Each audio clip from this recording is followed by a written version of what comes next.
Oke, coba deh bayangin. Rempah apa yang hampir pasti ada di setiap dapur di Indonesia? Warnanya kuning cerah, aromanya khas, dan jadi kunci buat nasi kuning sampai opor ayam. Iyap, kita lagi ngomongin kunyit. Tapi, gimana kalau saya bilang, rempah yang selama ini kita anggap cuma bumbu biasa, sebenarnya adalah salah satu pelindung kesehatan paling kuat yang tersembunyi persis di depan mata kita?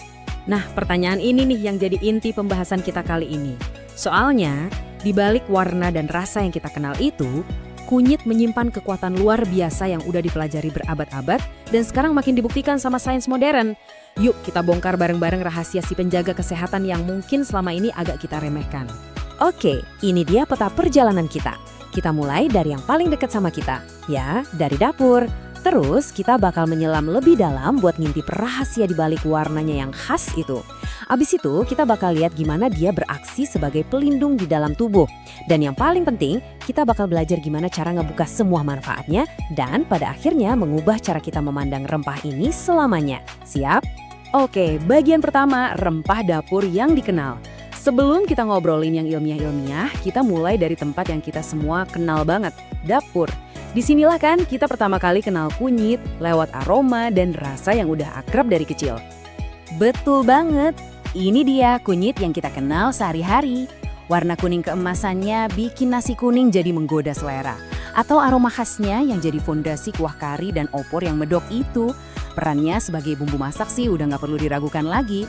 Tapi ini baru lapisan paling luarnya aja loh. Lanjut ke bagian kedua, rahasia di balik warnanya. Nah sekarang kita tinggalin dulu panci dan wajan. Kita coba pindah ke laboratorium. Soalnya buat ngerti kekuatan kunyit yang sebenarnya, kita harus lihat apa sih yang tersembunyi di dalam warna kuning ikoniknya itu. Nah ini dia bintang utamanya, kurkumin. Ingat-ingat nama ini ya. Karena senyawa inilah yang jadi otak di balik hampir semua manfaat kesehatan kunyit yang bakal kita omongin. Jadi tiap kali Anda lihat warna kuning cerah itu, sadarilah. Itu bukan sekedar warna. Di dalamnya ada kekuatan dahsyat yang siap bekerja untuk tubuh kita. Eits, tapi kurkumin ini nggak kerja sendirian. Disinilah keajaiban alam itu terasa. Ada yang namanya konsep sinergi. Anggap aja kurkumin itu kapten tim. Nah, dia didukung sama pemain-pemain lain, kayak minyak atsiri dan antioksidan lainnya yang kerja bareng. Kalau mereka bersatu, kekuatan mereka itu jauh lebih besar daripada kalau dijumlah satu-satu. Ini benar-benar dream team yang ada di dalam satu rimpang kunyit. Bagian ketiga, kekuatan pelindung. Oke, kita udah kenalan sama timnya. Sekarang saatnya kita lihat mereka beraksi. Apa sih yang sebenarnya terjadi waktu kunyit masuk ke tubuh kita? Nah, di bagian ini kita bakal lihat langsung kekuatan pelindungnya. Biar gampang, kita bisa bagi kekuatan kunyit ini jadi 3 misi utama. Pertama, dia jadi prajurit yang melawan para penyerbu dari luar. Kedua, dia jadi satpam yang menjaga organ-organ vital kita. Dan ketiga, dia jadi penyeimbang sistem di dalam tubuh. Kita bahas satu persatu ya. Misi pertama, melawan penyerbu. Coba bayangin tubuh kita ini kayak sebuah benteng. Nah, kunyit itu salah satu prajurit di garda terdepan. Sifat antimikrobanya itu bantu banget melawan musuh-musuh tak kasat mata. Entah itu bakteri, virus, dan lainnya.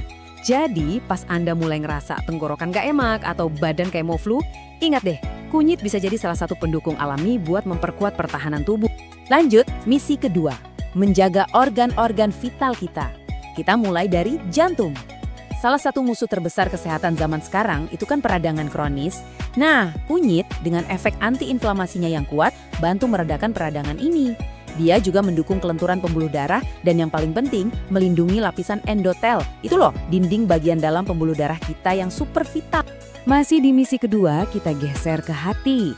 Hati itu kan pusat detoksifikasi tubuh yang kerjanya non-stop. Kunyit ini bantu banget bikin kerja hati jadi lebih efisien. Dia juga melancarkan aliran empedu yang ternyata krusial banget bukan cuma buat mencerna lemak, tapi juga buat menyerap vitamin-vitamin penting kayak A, D, E, dan K. Jadi pencernaan lebih baik, artinya nutrisi yang diserap juga lebih optimal. Dan misi penjagaan ini ternyata sampai ke level yang paling kecil, sel-sel kita. Bayangin deh, radikal bebas itu kayak percikan api liar di dalam tubuh, yang datang dari polusi, stres, atau makanan olahan. Percikan ini bisa merusak sel dan bahkan DNA kita. Nah, kurkumin ini perannya kayak pemadam api. Dia menetralisir percikan-percikan bahaya ini sebelum mereka bikin kerusakan jangka panjang. Ngomong-ngomong soal sel, tubuh kita itu punya sistem kontrol kualitas yang canggih banget. Namanya apoptosis. Ini tuh cara tubuh kita nyuruh sel-sel yang udah rusak atau berpotensi jadi bahaya buat ancurin diri sendiri. Keren kan? Dan yang lebih luar biasa lagi, kunyit terbukti mendukung proses penting ini. Jadi, dia bantu mastiin sel-sel nggak sehat itu nggak berkembang biak dan membahayakan sistem tubuh kita. Dan sekarang, misi ketiga, menjaga keseimbangan. Tubuh kita itu selalu berusaha nyari titik seimbang, terutama soal energi. Nah, kunyit bantu di sini dengan meningkatkan sensitivitas insulin. Artinya, dia bantu sel-sel kita biar lebih peka sama sinyal buat menggunakan gula darah sebagai energi, bukan malah numpuk jadi lemak. Ini penting banget buat jaga berat badan ideal dan tingkat energi yang stabil seharian. Misi keseimbangan ini nggak cuma buat badan, tapi juga buat pikiran. Kunyit itu termasuk dalam kelompok adaptogen. Ini adalah zat-zat yang bantu tubuh kita beradaptasi dan jadi lebih tangguh ngadepin stres, baik itu stres fisik maupun mental. Hasilnya bisa berarti suasana hati yang lebih stabil dan fungsi otak yang lebih tajam di tengah gempuran tekanan hidup modern. Bagian keempat, membuka manfaatnya. Oke, semua kekuatan yang barusan kita bahas kedengarannya luar biasa kan? Tapi ada satu tapi yang besar. Semua manfaat ini tuh kayak terkunci di dalam kunyit. Dan kalau kita nggak tahu kuncinya, sebagian besar kekuatan itu bakal lewat gitu aja. Jadi, gimana cara kita membuka potensi? Nah, ini dia bagian yang sering banget kelewat. Kita bisa aja makan kunyit tiap hari. Tapi kalau caranya salah, ya sebagian besar kurkumin itu cuma numpang lewat aja di sistem pencernaan kita. Nggak keserap, sayang banget kan? Jadi, ayo kita pelajari cara yang benar buat membuka kunci kekuatannya. Ada 3 aturan emas yang perlu kita ingat. Pertama, kurkumin itu sifatnya lipofilek. Artinya, dia larutnya di lemak bukan di air. Jadi, dia butuh tumpangan dari lemak sehat kayak minyak kelapa atau santan biar bisa diserap tubuh. Kedua, tambahin sejumput lada hitam. Senyawa piperin di dalamnya itu bisa meningkatkan penyerapan kurkumin sampai 2000%. Gila kan? Dan ketiga, kurkumin itu sensitif sama panas. Jadi masukin kunyitnya di akhir-akhir proses masak aja biar zat aktifnya tetap terjaga. Slide ini nunjukin perbedaannya dengan jelas banget. Di sebelah kiri, cara yang mungkin sering kita lakuin tanpa sadar. Di sebelah kanan, cara yang memaksimalkan manfaatnya. Lihat deh, perubahannya sederhana banget kan? Cuma ganti air dengan lembab, tambahin di akhir masakan, dan jangan lupa sejumput lada hitam. Perubahan kecil tapi manfaatnya jadi besar banget. Oke, bagian terakhir, kawan jangka panjang. Kita udah lihat kekuatan kunyit dan gimana cara membukanya. Sekarang pertanyaan terakhirnya adalah, gimana sih kita seharusnya memandang rempah ini dalam kehidupan kita sehari-hari? Inilah inti dari semua obrolan kita. Transformasi kunyit dari yang tadinya cuma bumbu dapur, sekarang jadi sekutu kesehatan yang kuat. Ini ngingetin kita bahwa kadang-kadang solusi buat hidup lebih sehat itu nggak perlu dicari jauh-jauh. Bisa jadi solusinya udah ada di depan mata kita, di rak bumbu kita sendiri. Dan ini poin yang paling penting. Kunyit itu bukan pil ajaib atau solusi instan. Dia nggak akan bisa memperbaiki pola makan yang berantakan atau gaya hidup yang nggak sehat dalam semalam.